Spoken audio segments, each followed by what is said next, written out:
Polisaxaridlər. Polisaxaridlər də deməli 2 yerə ayrılır.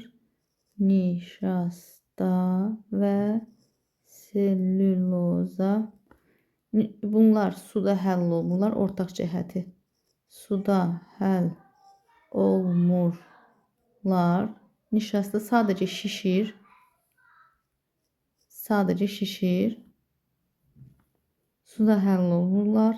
Lakin hidroliz edirlər. Nişastadan başlayaq. Nişasta deməli suda həll olmayan kolloid məhlul əmələ gətirən isti suda. Məsələn, nişastanı suya qatıb içdirlər öskürək zad olanda. Həlməşik kimi bir şey. Məsələn, kisel. Marketlərdə satılır kisel. Və ya da ağ belə kustarı sulla da hazırlayırlar evdə zadda. Xanımlar hazırlayırdı. Keçmişdə, indi də var hazırlayanlar. Belə parça-parça eləyirlər. Kartofdan ya da buğdadan hazırlayırlar. Fiziki yolla alınır. Kartofdan nişastanın alınması da fiziki üsuldur. Sonra onu ya suda ya da suya çalıb içirdilər ki, yəni öskürəyi kəssin deyə. Yəni biz özümüzdə istifadə etmişik ondan. Amma tam olaraq həll olmur. Yəni Rusiyada kraxmal da adı. Bundan istifadə edirlər. Həm də pastelləri falan ağları zadı nişastaya salırdılar. Kraxmalı deyək də. Yəni nişastaya qoyurdular qaynadandan sonra. Ondan sonra ütüləmək rahat olurdu. Çünki orada dekstrin əmələ gəlirdi. Yəni orada ütüləyəndə əvvəlcə dekstrin əmələ gəlir. Dekstrin də parçanı ütüdən qoruyurdu da. Yəni onu həm yanmağa qoymurdu, həm də qırışları tez açırdı. Amma belə deyim də, onda da yorğan döşək belə şaq-şaq şaqqıllayırdı da, kraxmallı olanda. Yəni o çox adam xoşlamır. Tutaq ki, əvvəllər modda idi, indi də moddan çıxıb. Daha kraxmala falan qoyan yoxdur. Yəni həmən kraxmal o nişastadır elə. Yəni rusca kraxmal, Azərbaycanda nişastadır. Nişasta deməli dedik polisaxariddir və ümumi formulu C6H10O5 N dənə. Çünki polimerdir. Polimerdir. İri molekullu birləşmədir. İri molekullu birləşmədir.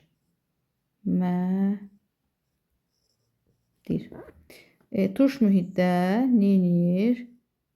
Hidroliz edir. H müsbət. Və N dənə alfa glukoza əmələ gətirir. Birinci formulu yazım. C6H12O6 əmələ gətirir N dənə. C6H12O6 əmələ gətirir. Yəni alfa glukoza N dənə alfa glukoza əmələ gətirir. Təbii ki, burada üstünə N dənə H2O gəlinir. Və nişasta 2 cür olur. Bir xətti, ikincisi şaxəli, quruluşlu. Xətti quruluşuna deyirlər amilaza. Amilaza. Şaxəliyə deyirlər amilopektin.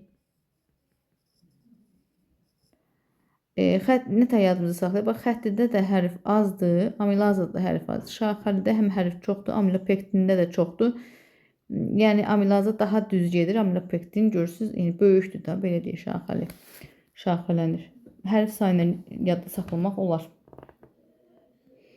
Və nişastanın hidrolizdə mərhələli baş verir. Əvvəlcə nişastadan bayaq dediyim o dekstrin əmələ gəlir. Dekstrin. Sonra dekstrin də parçalanır, maltoza əmələ gəlir. Ondan da əmələ gəlir alfa glukoza. Qəşəng sığışmadı. Sığışsın. Alfa glukoza əmələ gəlir. Bu da nişastanın deməli hidrolizi.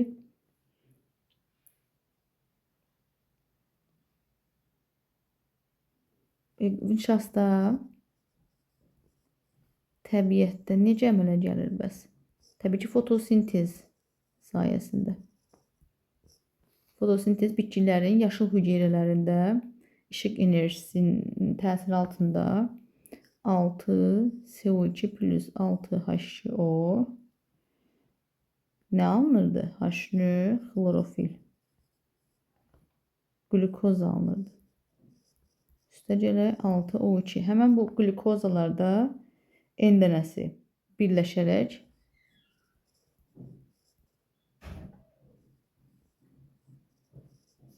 H10O5 N dənə plus M-1 molda su çıxır. M-1 molda su çıxaraq deməli, nə əmələ gətirir? Nişasta. Deməli, N dənə glukoza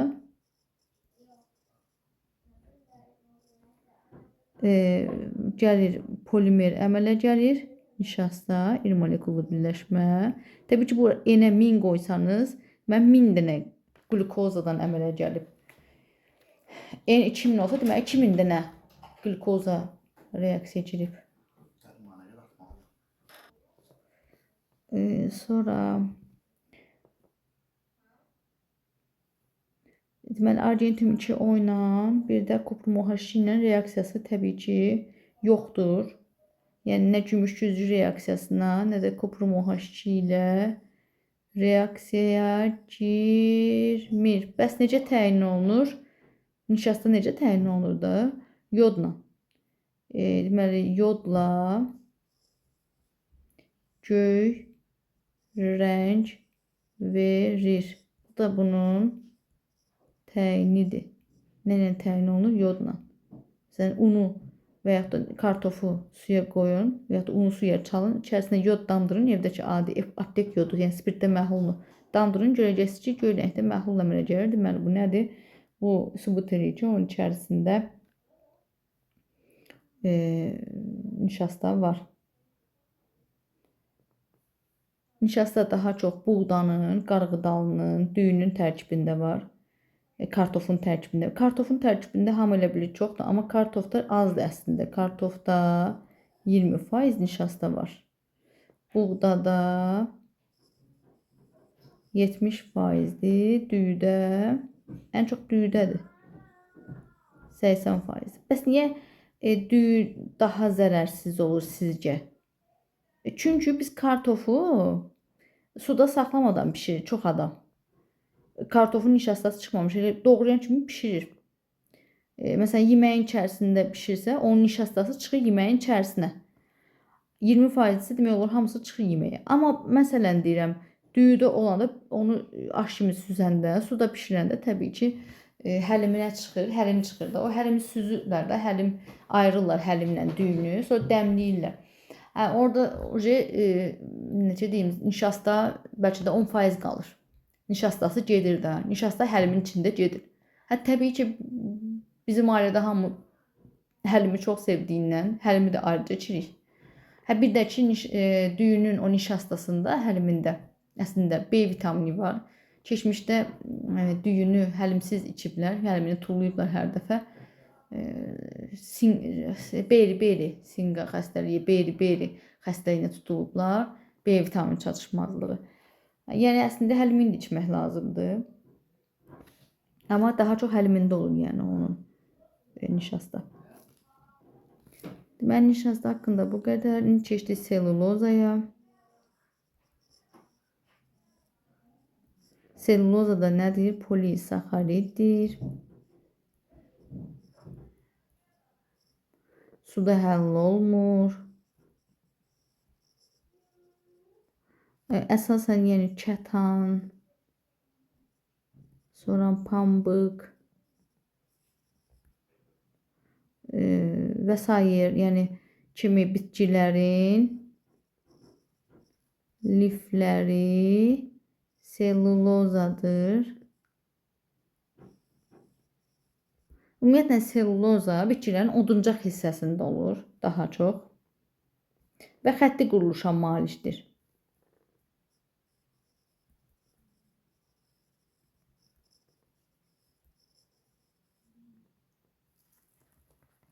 Və pambıqda hardasa 98-97% olur.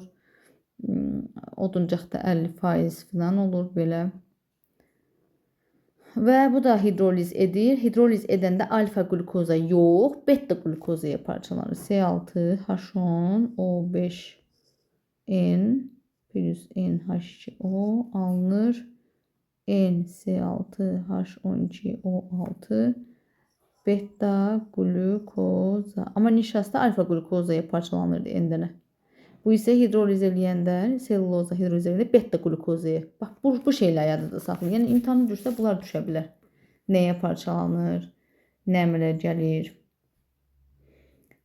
Ondan sonra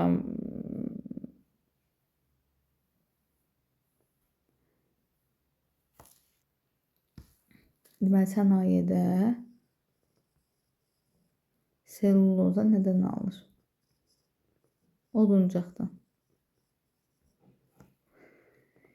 Oduncağı doğrayırlar və orada onu təbii ki kalsium hidrosulfit kalsium HSO3 kalsium hidrosulfit məhlulunda qızdırırlar.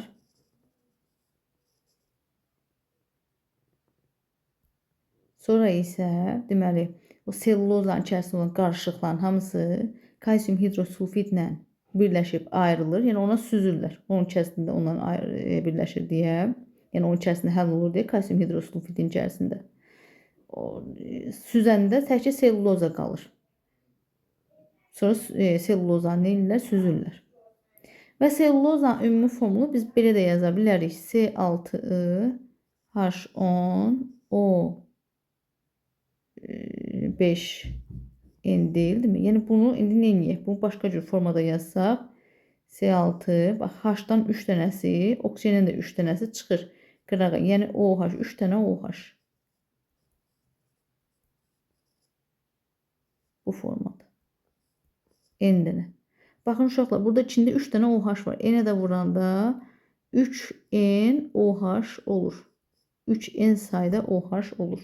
Yadınızda saxlayın ki, yəni bunun içərisində 3N sayda OH var.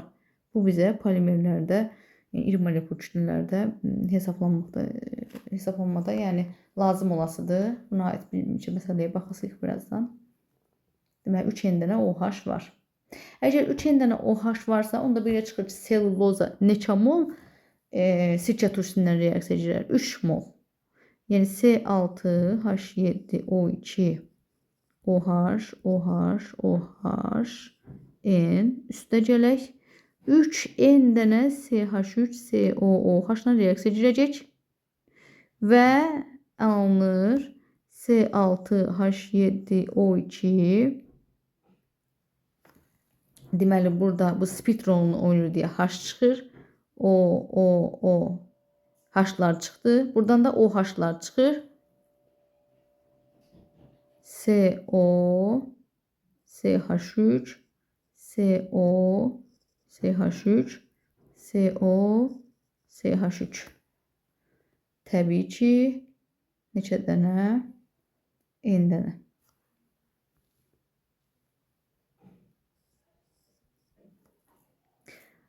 Bunun da adı olur triasit